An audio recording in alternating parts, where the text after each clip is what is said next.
再来新闻，带咱来看宴会。2022年国庆宴会确定要伫嘉义县举办，嘉义县长王忠良伫嘉义县政府开记者会，真欢喜宣布这个好消息。这嘛是嘉义县经过18年，搁办国庆宴会。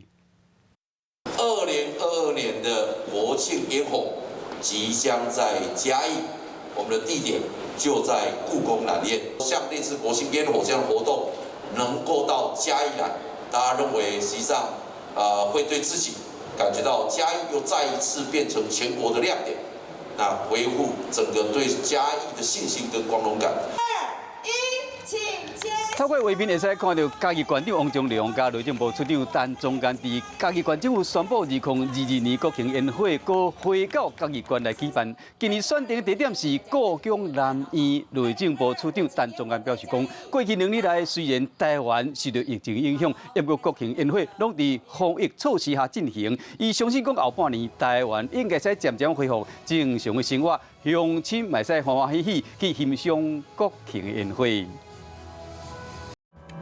生生不息，宏观视野，我是申宏。想要看体育新闻，就要赶快看华视新闻，赶快按赞、分享、开启小铃铛哦。